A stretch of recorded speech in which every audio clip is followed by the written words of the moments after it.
Hello students. आज हम करने वाले हैं लूप्स के कुछ प्रोग्राम। और इसमें हम तीन प्रोग्राम करेंगे। पहला प्रोग्राम होगा हमारा कंपाउंड इंटरेस्ट कैलकुलेशन का। दूसरा हम करेंगे factorial of any positive given number. और तीसरा हम करेंगे how to reverse any number. तो वन बाय वन हम तीनों प्रोग्राम्स को करेंगे। इसका पीपीटी मैं ऑलरेडी आपको सेंड कर चुका हूँ। ये वीडियो भी मैं अपलोड करने वाला हूँ। तो आओ चलिए स्टार्ट करते हैं। तो पहला जो हमारा प्रोग्राम है वो है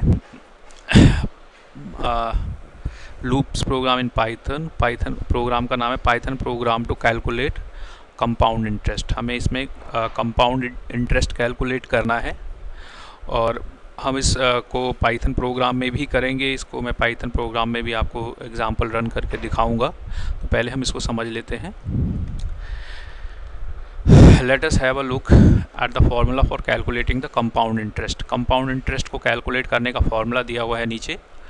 ये है A assigns P 1 + r/100 power T. यहाँ पे ए क्या है, जो A amount of money accumulated after n years including interest. जो ए में हमारी अमाउंट आएगा उसमें इंटरेस्ट प्लस जो हमारा ओरिजिनल अमाउंट है उसमें इंटरेस्ट जुड़ के जो एकमुलेट टोटल होके आएगा वो वाली अमाउंट आएगी इसमें। उसके बाद है पी क्या है, प्रिंसिपल अमाउंट, यानी कि हमारी इनिशियल अमाउंट है जो कि हमने इंटरेस्ट पे दी है।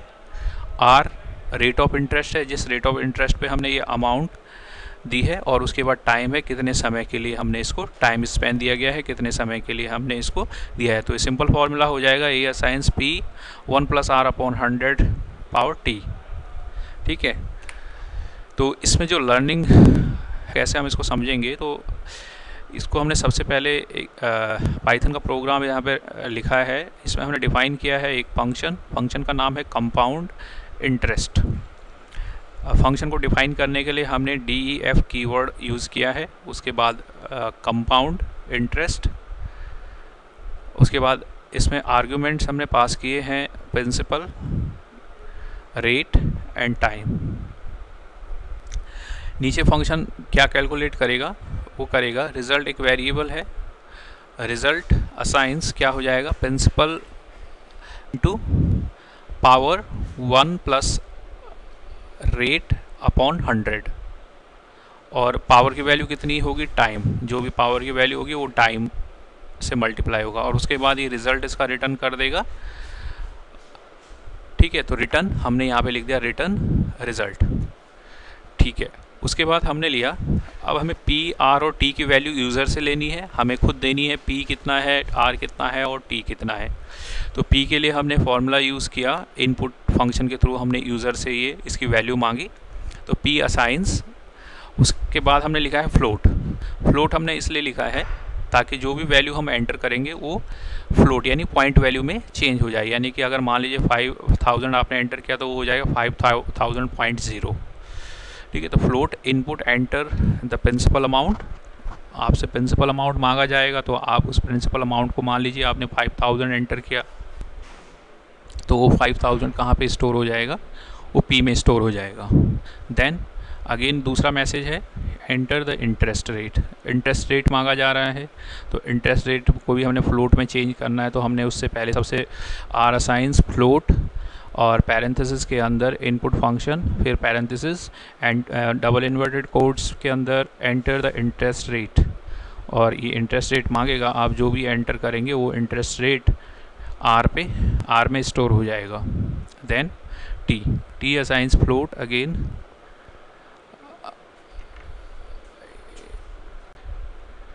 Float parenthesis input enter the time in years. तो टाइम ईयर्स में मांगेगा। उसके बाद है amount assigns compound interest. Compound interest को यहाँ से कॉल करेगा पी, आर, टी। तो पी किस में चला जाएगा, पी चला जाएगा प्रिंसिपल अमाउंट में, आर चला जाएगा रेट में और टी चला जाएगा टाइम में। उसके बाद वो कैलकुलेट करके वो हमें रिटर्न कर देगा। ठीक है। इंटरेस्ट कहाँ पे आ जाएगा, इंटरेस्ट इक्वल टू आ जाएगा आपका amount minus P. Principal amount को हम जो अमाउंट है अकोमुलेटेड अमाउंट है उसमें से उसको माइनस करेंगे तो हमारा टोटल जो कंपाउंड इंटरेस्ट बना वो हमारा आ जाएगा। तो इसमें हम दो चीज़ें प्रिंट कर सकते हैं, कंपाउंड इंटरेस्ट कितना है और तो हमने लिखा print compound interest amount is percentage two F और अमाउंट को प्रिंट कर दिया। उसके बाद कंपाउंड अमाउंट हो गया ऊपर और वो इंटरेस्ट वो पॉइंट परसेंटेज में कितनी है उसको प्रिंट करने के लिए compound interest is percentage two F percentage. ठीक है, अब हमें इसको देखना हो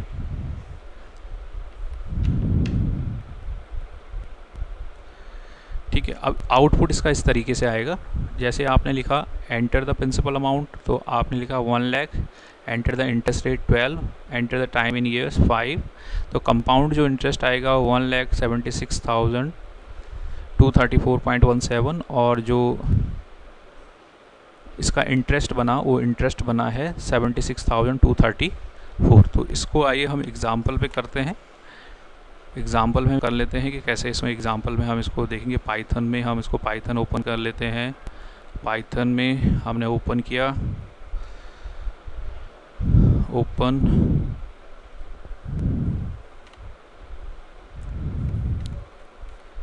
कंपाउंड इंटरेस्ट, ये हमारा प्रोग्राम है। हमने उस प्रोग्राम को यहाँ पे लिख लिया है। हमने F5 प्रेस किया तो F5 प्रेस करते ही ये रन होगा। ये मांगेगा हमसे प्रिंसिपल अमाउंट, तो हमने 1 लाख एंटर किया। रेट ऑफ इंटरेस्ट हमें कितना डालना है, यहाँ पे दिया था रेट ऑफ वैल्यू का 12 और उसके बाद हमें इस कितने डालने हैं 5। तो ये आप देख सकते हैं सेम वही आउटपुट हमारे सामने आ गया है जो कि हमें यहाँ पे देखने को मिला था। ठीक है, तो प्रोग्राम को आप समझ लीजिएगा कि कैसे ये प्रोग्राम हमने लिखा है, कैसे इसका अगर इसकी वर्किंग से रिलेटेड आपका कोई क्वेश्चन होगा तो आप मुझे पूछिएगा।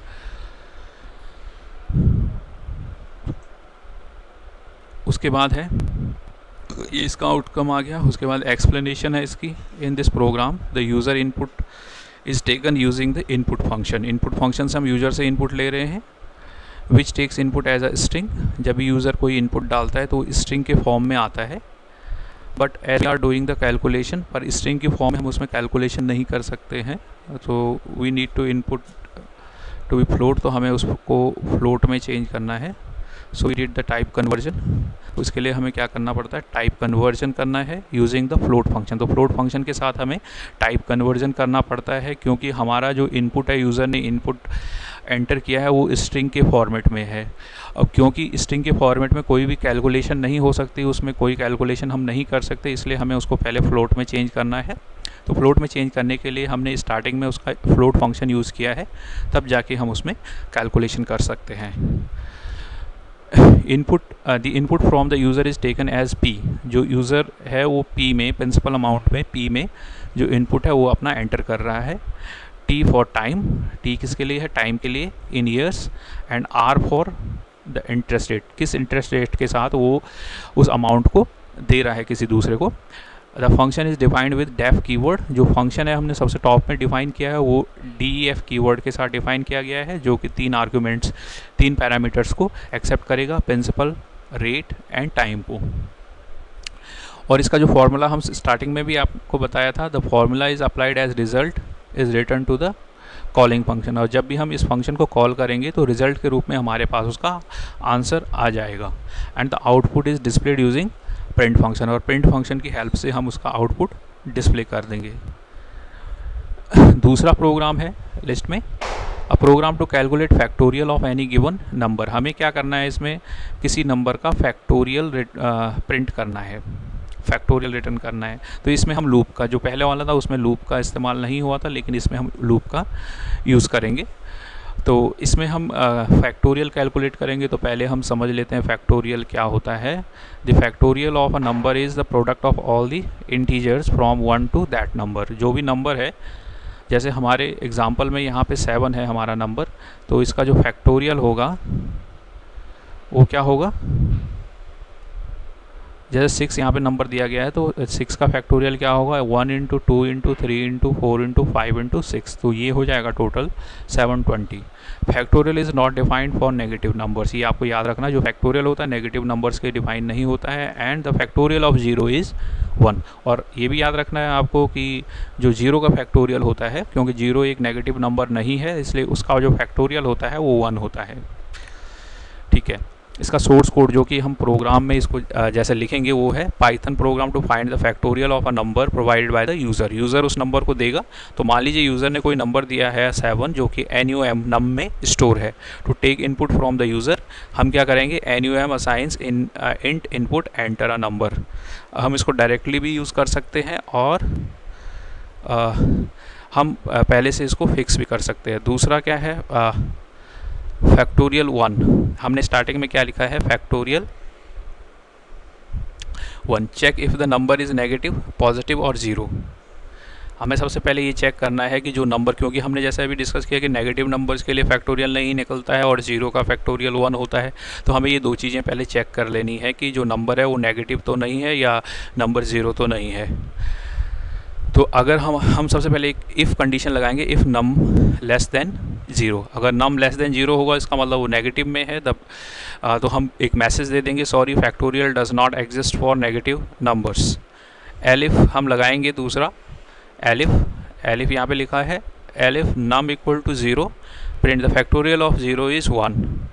अगर ये दो केस, जो पहला और दूसरा केस है, ये केस हमारे उसमें नहीं आता है, तो एल्स में हम क्या करेंगे, फॉर आई इन रेंज, और फॉर लूप लगाया हमने, i in range 1 to num plus 1। Num plus 1 num हमारा जो भी होगा, या अगर 7 होगा तो 8, 6 होगा तो 7, तो ये हमारी जो रेंज चलेगी 1 से लेके नंबर से 1 कम तक चलेगी। ठीक है, मान लीजिए अगर हमारे केस में हमने नंबर की वैल्यू डाली 6, तो 7 तक ये चलेगा, तो 1 से लेके, और जो लूप होती है वो हमेशा 1 से लेके जो नंबर मैक्सिमम वैल्यू होती है उससे 1 कम चलता है। ठीक है, तो factorial equal to factorial into i. ठीक है, factorial equal to factorial into i, और फैक्टोरियल हमने कितना दिया हुआ है ऊपर डिफाइन किया हुआ है, यहाँ पे हमने फैक्टोरियल को डिफाइन किया हुआ है, वो 1 है, तो 1 इंटू 1, 1 इंटू 1 1 होगा। ठीक है, फिर अगली बार 1 इंटू 2, फिर अगली बार 2 इंटू 3। ठीक है, the factorial of the num is factorial, उसके बाद हम उसको प्रिंट कर देंगे। तो अगर हमने यहाँ पे 7 एंटर किया होगा तो ये आएगा 50 40, ये इसका आउटपुट। तो हम पहले इसको चेक कर लेते हैं ऐसा हमारा प्रोग्राम में चल रहा है या नहीं, उसके बाद हम इस पर दोबारा से आते हैं। तो हम यहाँ पे ओपन कर लेते हैं प्रोग्राम को जो हमने ऑलरेडी टाइप किया हुआ है फैक्टोरियल के नाम से। ये हमारा प्रोग्राम है। सबसे पहले हम F5 करके इसको प्रेस कर लेते हैं, और हमने यहाँ पे 7 दिया था तो ये 50 40 आया। अगर हम 6 देते हैं अगर हम यहाँ पे 6 दे देते हैं, ये हम यूज़र से भी ले सकते थे। अगर हम फिर अब इसको रन करते हैं 720, अगर हम इसको 5 दे देते हैं तो 120 आएगा। ठीक है, और अगर हम यहाँ पे ना करके इसको यूज़र से लेना चाहें तो हम इसको कमेंट में डाल देंगे, इसको कमेंट में डालेंगे और इसको कमेंट से हटा देंगे। तो अब ये प्रोग्राम क्या करेगा, यूज़र से मांगेगा वैल्यू और उसके अकॉर्डिंग एंटर नंबर, मान लीजिए 5, तो इसका आ गया 120। कोई भी नंबर आप इसमें चेक कर सकते हैं। अगर हमने दिया 4 तो 4 का आया 24, 4 का 24 इसलिए आया 1 इंटू 2 इंटू 3 इंटू 4, तो ये हो जाएगा आपका 24। तो इस तरीके से ये प्रोग्राम वर्क कर रहा है यहाँ पे। अब इसको हम समझ लेते हैं दोबारा आगे, और इसमें कुछ समझने वाले topics. To test the program for different numbers change the value of num, जो कि हम ऑलरेडी कर चुके हैं। Here the number whose factorial is to be found is stored in num, जिस नंबर का हमें फैक्टोरियल फाइंड आउट करना है वो किस में स्टोर है, नम में। And we check if the number is negative 0 and और पॉजिटिव। तो हमें सबसे पहले उसके लिए ये चेक करना है कि नंबर नेगेटिव है, पॉजिटिव है, 0 है, क्या है। तो ये हम किससे करेंगे, ये हम करेंगे इफ़, एलिफ और एल्स स्टेटमेंट्स के साथ। If the number is positive, अगर नंबर पॉजिटिव है तो we use for loop and range function to calculate the factorial. तो अगर नंबर पॉजिटिव है तो हम इसके लिए फॉर लूप यूज़ करेंगे और रेंज फंक्शन को यूज़ करेंगे। अब हम आते हैं तीसरे प्रोग्राम में, जिसमें है Python program to reverse a given number. कोई भी नंबर है 123 एक नंबर है 123 और आपको इसको रिवर्स करना है, तो रिवर्स क्या हो जाएगा इसका 3 to 1। तो प्रॉब्लम क्या का सोल्यूशन कैसे होगा, take the value of the integer की वैल्यू लेनी है हमें और स्टोर इन अ वेरिएबल, और उसको हमें किसी वेरिएबल में स्टोर करना है यूजिंग अ वाइल लूप को यूज़ करते gate each digit of the number and store the reverse number in another variable. तो हमें डिजिट का नंबर लेना है और उसको किसी दूसरे नंबर में हमें क्या करना है, स्टोर करना है। Get the digit of the number and store the reverse number in another, जो रिवर्स है उस नंबर का वो किसी दूसरे वेरिएबल में स्टोर करना है। उसके बाद हमने print reverse of the number, उसके बाद हम जो दूसरे वेरिएबल में हमने नंबर की वैल्यू स्टोर की है उसको हम क्या करेंगे, यहाँ पे प्रिंट करेंगे। ठीक है, तो ये हमारा प्रोग्राम है। यहाँ पे सबसे पहले हमने n लिया, n की वैल्यू हमने यूज़र से मांगी, इंटीजर में हमने उसको इंट में हमने चेंज किया जो भी यूज़र डालेगा, क्योंकि यूज़र का जो इनपुट होता है हमेशा याद रखना है वो क्या आता है, स्ट्रिंग में आता है। उसके बाद रिवर्स को हमने इनिशियल किया है 0 पे, और यहाँ पे हमने एक लूप लगाई है वाइल n ग्रेटर देन 0, जब तक 0 से ऊपर होगा। ठीक है, तो जब तक n जो है ग्रेटर देन 0 होगा, जो कि नंबर की वैल्यू है, तो हम क्या करेंगे, dig हमने एक वेरिएबल ले लिया है असाइंस n mod 10। तो अगर हम n को मॉड करेंगे 10 से, तो मॉड्यूलस ऑपरेटर जो है वो क्या करता है, रिमाइंडर रिटर्न करता है। तो 10 से जब हम उसको मॉड करेंगे तो उसकी लास्ट की डिजिट जो होगी, जो नंबर की सबसे लास्ट वाली डिजिट होगी, उसको वो अगर रिमाइंडर में आ रहा होगा पूरा का पूरा डिवाइड हो रहा होगा तो 0 देगा, अदरवाइज उसकी लास्ट की डिजिट हमें दे देगा और वो डिजिट में स्टोर हो जाएगी। उसके बाद हमें रिवर्स में क्या करना है, reverse assigns reverse into reverse जो ऑलरेडी 0 है, तो रिवर्स इनटू 10, तो reverse into 10 0 into 10 0 plus digit, तो डिजिट उसमें ऐड हो जाएगी।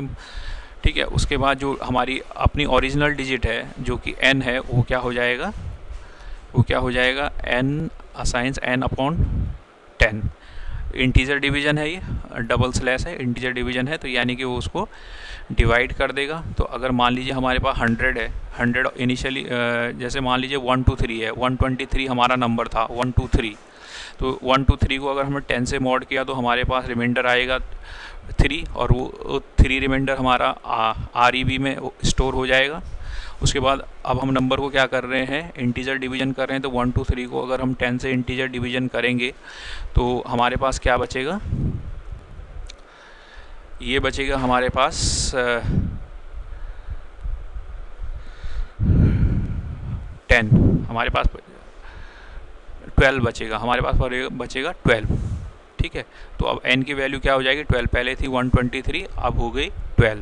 अगली बार दोबारा से रिवर्स फंक्शन जब ये चलेगा तो इस बार रिवर्स में ऑलरेडी वैल्यू क्या आ चुकी है 3, और इस बार जो हमारा 12 को अगर हम 10 से मॉड करेंगे तो 2 बचेगा, तो 3 इंटू 2 कितना हो जाएगा, 3 इंटू 10 कितना हो जाएगा 30, और प्लस 2 कितना हो जाएगा 32।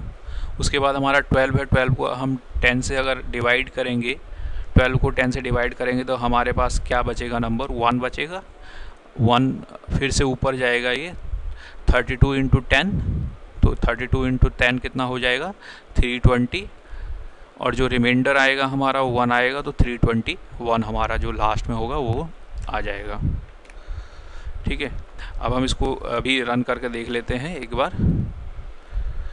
तो हम इसके लिए ओपन कर देते हैं फैक्टोरियल का प्रोग्राम, फैक्टोरियल, ये हमारा प्रोग्राम यहाँ पे बना हुआ है फैक्टोरियल। हमने सेम प्रोग्राम यहाँ पे, इसको हम रन कर लेते हैं F5 से। एंटर अ नंबर, नहीं हमें रिवर्स का करना था, रिवर्स देखना था, ओपन रिवर्स का हम देख लेते हैं।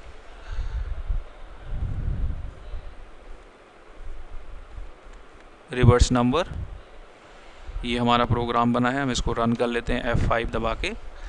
1 2 3 हमने एंटर किया तो ये आया 321। हम कोई और वैल्यू पे इसको चेक कर लेते हैं, 5598, ये हो गया 8955।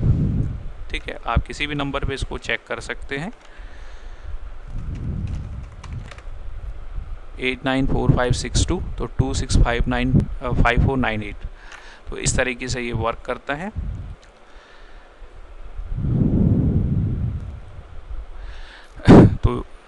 प्रोग्राम एक्सप्लेनेशन में है user must first enter the value and store it in a variable n।